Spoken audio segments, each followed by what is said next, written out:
All right, Mr. Bill. We're planting roses, right? Yes, sir. All right, what do we need to know? Well, the first thing, I recommend going to a local nursery. Okay. And you'll get a potted plant. And they're just the newest plants that are out. They're more vigorous than the old plants. They're more money. But for an example, if you go to the box stores, you'll get a plant that the patent ran out in '65. Okay. When I picked these out, there was only 2 roses out of 40 that I'd ever heard of. Wow. And I take care of a lot of roses. And so I wanted to show just the difference between, this is a bare root rose, and when you open it up, it's just got a little bit of dirt and it's just roses. Roots. Okay. So you have to, there's a little more special care, and then it'll grow, but you're just starting off with a much better rose. Gotcha. And a current rose. Okay.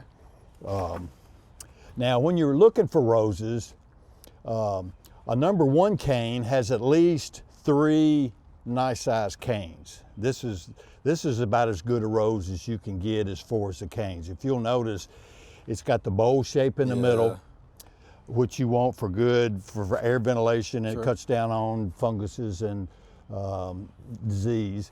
This rose is fine. You don't see many that's just this ideal. Yeah, this is perfect almost, right? It is. I mean, Wow. it's just perfect.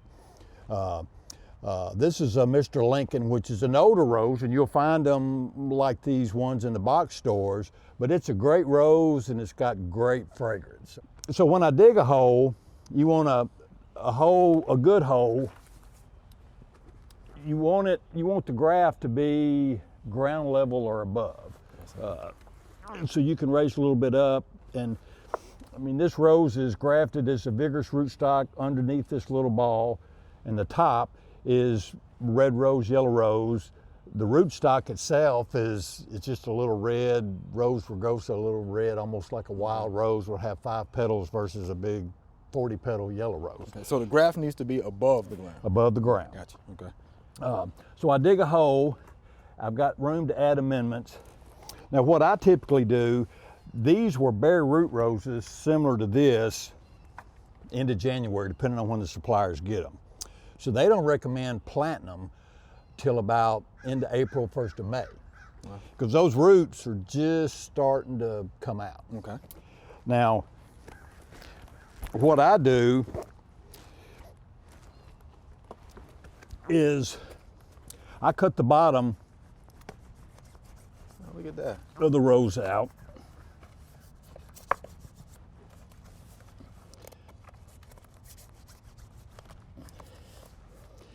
And then when I stick it in the ground, it's not going to disturb and tear up all those roots. Gotcha. How about that? So the next step, depending on your soil type, you want to add some amendments, and you want the rose to grow out. They only grow about 1 foot deep, but they grow out more at the spread top out. than, Gotcha. than down. I'm going to put a little gravel. You can use pea gravel or whatever. So tell us what the gravel is for. Well, the gravel, rose don't like wet feet. They don't like to sit in. I've started to hit a little hard clay at the bottom, but that'll get those roots off of the bottom, and they'll grow through that. Okay. But the gravel will kind of keep the drainage down and the water settle to the bottom. Gotcha. Here, I'm gonna add a little, any kind of garden soil from a nursery. If you got composted stuff, that's great, leaves, whatever, but they like loose soil and those roots will grow and give it a big head start. Gotcha. Now, that's about where I want it. Okay.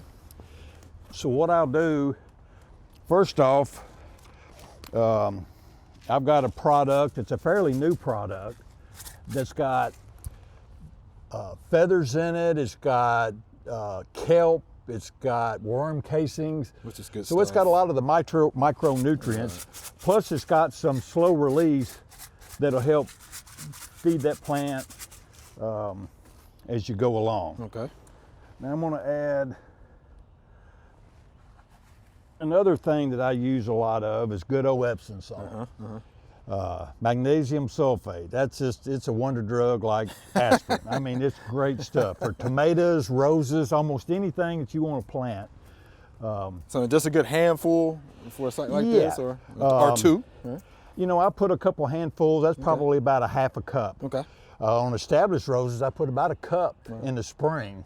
It gets basal breaks, which is a new cane will start from the root graft. Okay. All right. Then I'm on to add a little more. Of course, it's mighty wet out here, and it has been for a while. So I'm putting a little soil in here so that I can pull the bottom out. Good cut. How about that? I can pull the bottom out, and I'm gonna spread. I'm gonna start, and I'm gonna start at the bottom and cut about halfway up. Then I spread the soil around,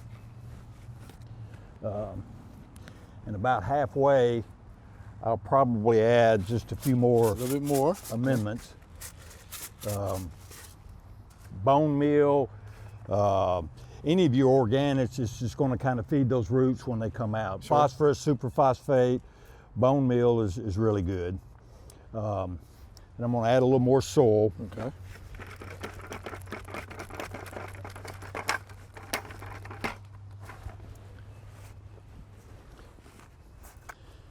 We'll tamper down a little bit. Bring my cut up some more. I'm almost through it.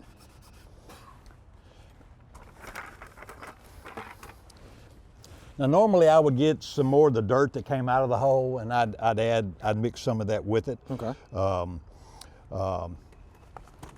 Then when I get it planted, the bottom's already out. Right. And this is kind of packed in. Well, then I can just gently how about that? Pull this off, and it does not disturb the roots. Because at this point in time, coming from the nursery, they're just a little tiny. It's about like grass. They're just little. And if you just turn it, now later on in about 2 months, you can take that pot, turn it upside down, and it just comes out, and it's almost root bound, but not quite. But now if it falls off, you've just knocked the 3 or 4 weeks worth of root growth. You've just kind of taken that away. Then I pretty much fill this full of soil. If you've got pots that something died in, so you can use some of that soil, right? Yeah. Okay. It's, you know, it's good, and then you've got a pot that you can do something else with. And I like to say that this was filled up to about to the top of the ground line. At that point, I would go ahead and mulch it. I would add mulch on the top, which is going to break down. It's going to keep the plant, keep the weeds out. And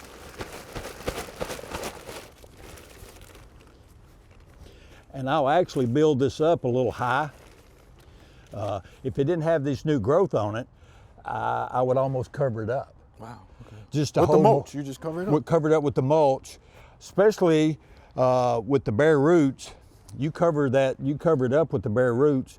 And then as it starts sprouting up, you take the hose and you just wash it down. Sure. And by end of May, starting of June, you can just take a hose and wash it away, and it's settled in. So let me ask you this: so the mulch is not going to bother it, right? Because we usually tell people don't, pile your mulch up against your stems, right, or against your trunk. So that's not a problem.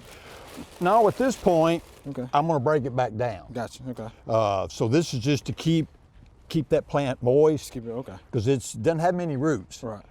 So it's just all cylinders are going. New roots, new canes will come out of these. And they just need that. Of course, we got plenty of moisture now. It's just, we all know that. Right. It's just ridiculously wet. And then at the end, I'll just pull this back down and almost ground level. Okay. And that'll keep weeds out, and then you're fertilizing it. And then I would probably go with a little more top dressing. Okay. If it's dry, you'd water this in and get all the air pockets out. Mm-hmm. But right now, you know, I'm sure we'll get rain the next day or two, and that'll just kind of do it. Then I kind of mash the whole thing down, and that'll compress it. Wow. And that's just pretty much. Now, another important thing is these look pretty good, but where this cane's coming out, nothing's going to grow above that. Okay. So you just nip that off. I'll just cut that off.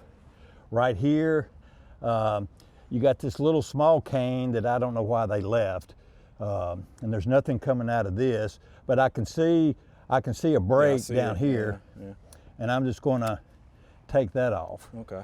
And then if this thing starts dying back, if it starts getting brown, I mean, it'll get a little brown and it'll harden off. Mother Nature likes you to do it 1/4 of an inch. But if it starts getting a little brown, all you've got to do is just come over and take a little bit off. See, there's a little brown in there. Yeah. And you just want white pit. Gotcha. You want, and it doesn't hurt the plant. Okay, I see it. And then just keep it watered.